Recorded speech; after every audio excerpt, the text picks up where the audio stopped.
Hello class, this is Dr. Palmer once again. Today we're going to be talking about the mass media and the political agenda.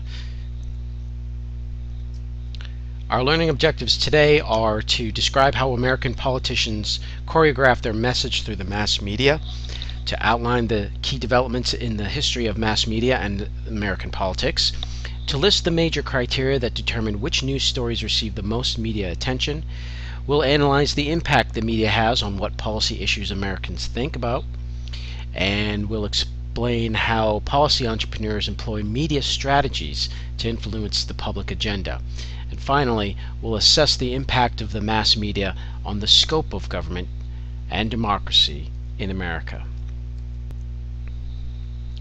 The American political system has entered into a new period of high-tech politics in which the behavior of citizens and policymakers, as well as the political agenda itself, is increasingly shaped by technology.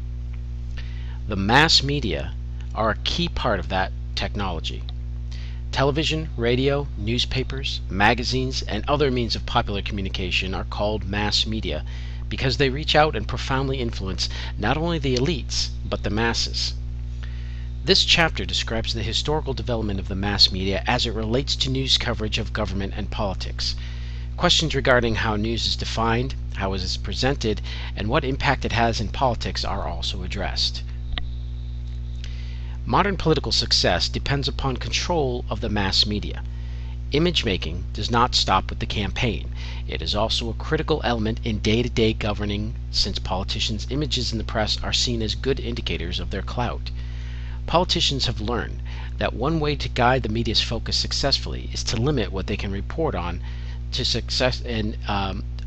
to carefully scripted events. A media event is staged primarily for the purpose of being covered. A large part of today's so-called 30-second presidency is the slickly produced TV commercial. Few, if any, administrations devoted so much effort and energy to the president's media appearance as did Ronald Reagan's. The Reagan White House operated on the following 7 principles. 1. Plan ahead. 2. Stay on the offensive. 3. Control the flow of information. 4. Limit reporters' access to the president. 5. Talk about the issues you want to talk about. 6. Speak in one voice. And 7. Repeat the same message many times.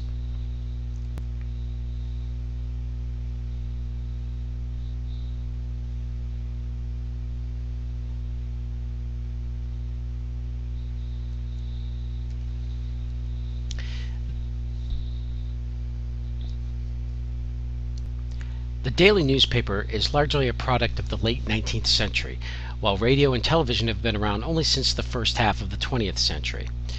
As recently as the presidency of Herbert Hoover from 1929 to 1933, reporters submitted their questions to the president in writing, and he responded in writing, if at all. Franklin D. Roosevelt, 1933 to 1945, was the first president to use the media effectively. Roosevelt held about 1,000 press conferences in his 12 years in the White House and broadcast a series of fireside chats over the radio to reassure the nation during the Great Depression. At the time of Roosevelt's administration, the press had not yet started to report on a political leader's public life. The events of the Vietnam War and the Watergate scandal soured the press on government. Today's news people work in an environment of cynicism. The press sees ferreting out the truth as their job, since they believe that politicians rarely tell the whole story. Investigative journalism, the use of detective-like reporting methods to unearth scandals, pits reporters against political leaders. There is evidence that TV's fondness for investigative journalism has contributed to greater public cynicism and negativism about politics.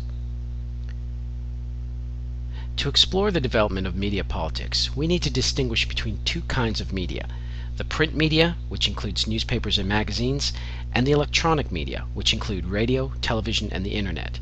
Each has reshaped political communication at different points in American history.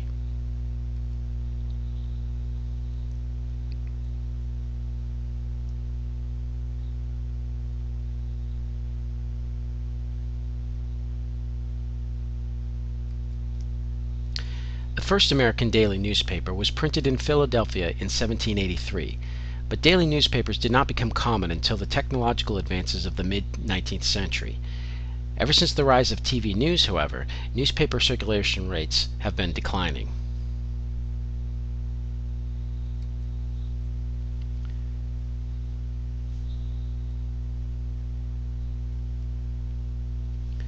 The broadcast media have gradually displaced the print media as America's principal source of news and information.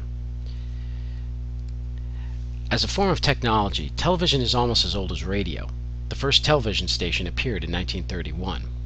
Nevertheless, the 1950s and the 1960s were the development years for American television. The first televised presidential debates were the 1960 Kennedy-Nixon debates. The poll results from this debate illustrate the visual power of television in American politics. Whereas people listening to the radio gave the edge to Nixon, those who saw it on television thought Kennedy won.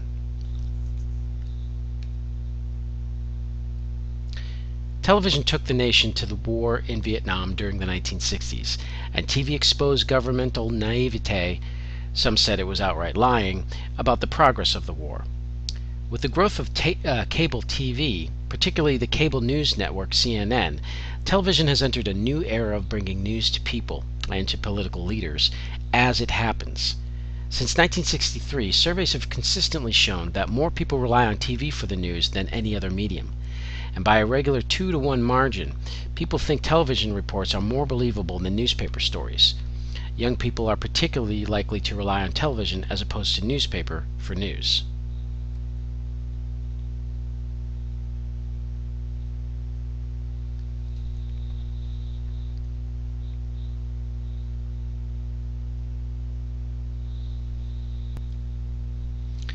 In 1934, Congress created the Federal Communications Commission, FCC, to regulate the use of airwaves. Today, the FCC regulates communications via radio, television, telephone, cable, and satellite. The FCC is an independent regulatory body, but in practice it is subject to many political pressures. The FCC has regulated the airwaves in three important ways. First, to prevent near monopolies of control over a broadcast market, it has instituted rules to limit the number of stations owned or controlled by one company. Second, the FCC conducts periodic examinations of the goals and performances of stations as part of its licensing authority. Third, the FCC has issued a number of fair treatment rules concerning access to the airwaves for political candidates and office holders.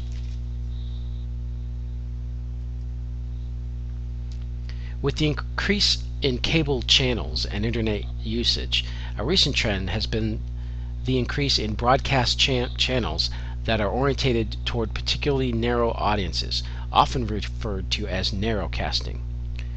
Traditional broadcast news is being partially replaced by political websites, bloggers, and even Jon Stewart's The Daily Show.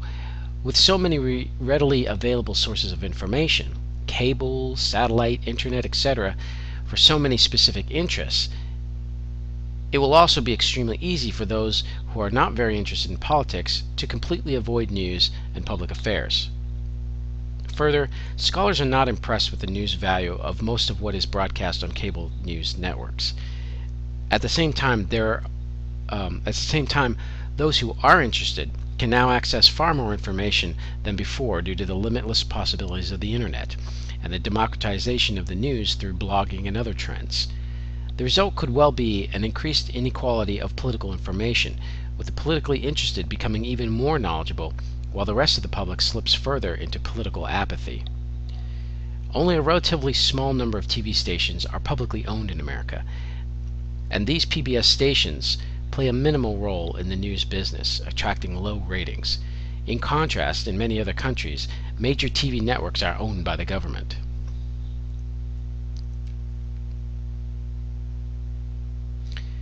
The impact of the Internet. The Internet facilitates communication about politics in every conceivable direction. Potential to inform Americans about politics is high with the use of the Internet.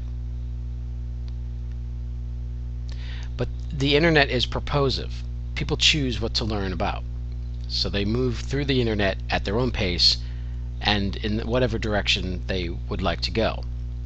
Blogs also provide additional information about news stories and provide another example of democratization of the news.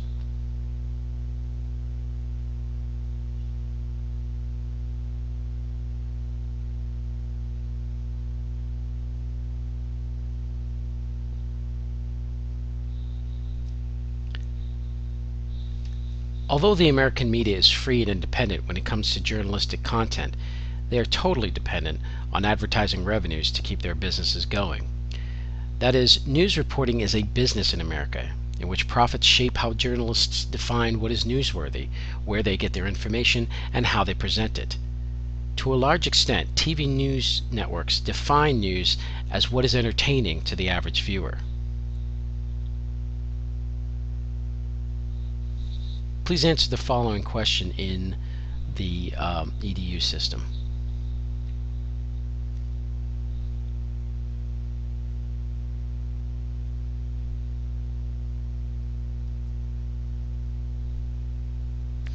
A surprising amount of news comes from well-established sources. Most news organizations assign their best reporters to particular beats, that is, specific locations from which news frequently emanates, such as Congress. Very little of the news is generated by spontaneous events or a reporter's own analysis. Most stories are drawn from situations over which newsmakers have substantial control. For example, those who make the news depend on the media to spread certain information and ideas to the general public.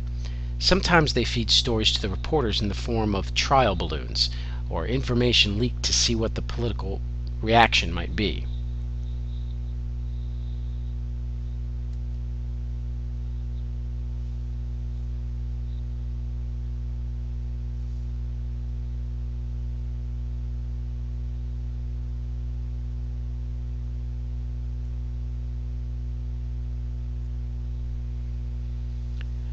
TV news is little more than a headline service. With exceptions like the NewsHour on PBS and Nightline on ABC, analysis of news events rarely lasts more than a minute. At the same time, complex issues like nuclear power, the nation's money supply, and pollution are difficult to treat in a short news clip. Strangely enough, as technology has enabled the media to pass along information with greater speed, news coverage has become less thorough. Newspapers once routinely reprinted the entire text of important political speeches. Now, the New York Times is virtually the only paper that does so, and even the Times has cut back sharply on this practice. In place of speeches, Americans now hear sound bites of less than 10 seconds on television.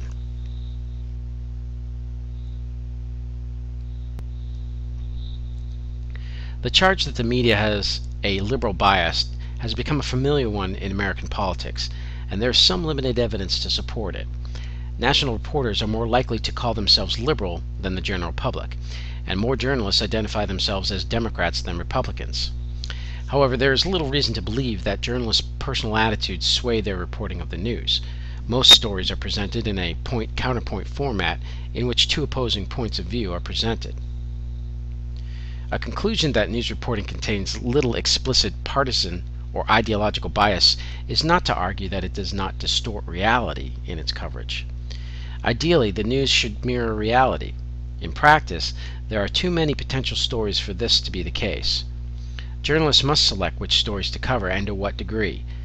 Due to economic pressures, the media are biased in favor of the stories with high drama that will attract people's interest, rather than extended analysis of complex issues. Television is particularly biased towards stories that generate good pictures. Seeing a talking head, a shot of a person's face, talking directly to the camera, is boring.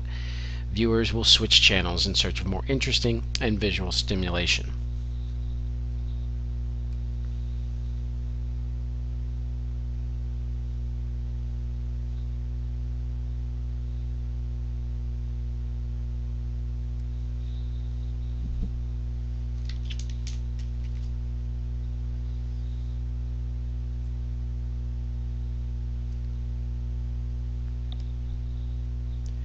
For many years, students of the subject tend to doubt that the media had more than a marginal effect on public opinion. The minimal effects hypothesis stemmed from the fact that early scholars were looking for direct impacts, for example, whether the media affected how people voted. When the focus turned to how the media affected what Americans think about, more positive results were uncovered. The decision to cover or to ignore certain issues can affect public opinion. By focusing public attention on specific problems, the media influences the criteria by which the public evaluates political leaders.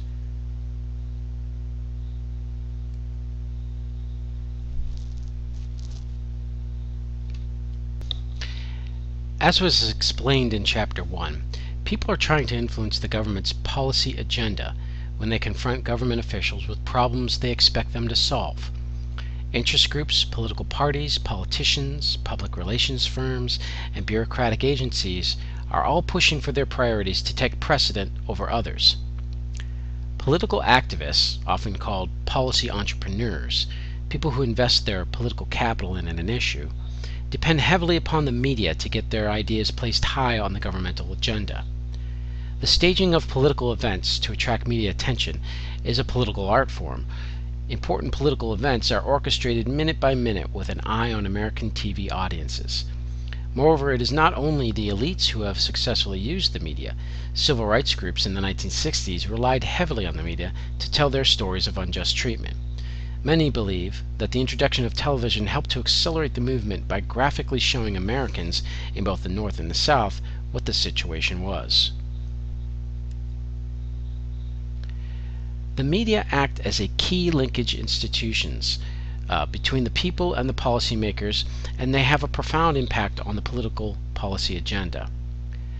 The watchdog function of the media helps to keep government small. Many observers feel that the press is biased against whoever holds office, and that reporters want to expose them in the media. With every new proposal being met with skepticism, regular constraints are placed on the growth of government. Conversely, when they focus on injustice in society, the media inevitably encourage the growth of government. The media portray government as responsible for handling almost every major problem. The rise of television has furthered individualism in the American political process. Candidates are now much more capable of running for office on their own by appealing to people directly through television. Television finds it easier to focus on individuals than on groups. As a result, parties have declined, and candidate personality is more important than ever before. The rise of the information society has not brought about a corresponding rise of an informed society. With the media's superficial treatment of important policy issues, it is not surprising that an incredible amount of information available to Americans today has not visibly increased their political awareness or participation. The media's defense is to say that this is what the people want. Since they are in business to make a profit, they have to appeal to the maximum number of people.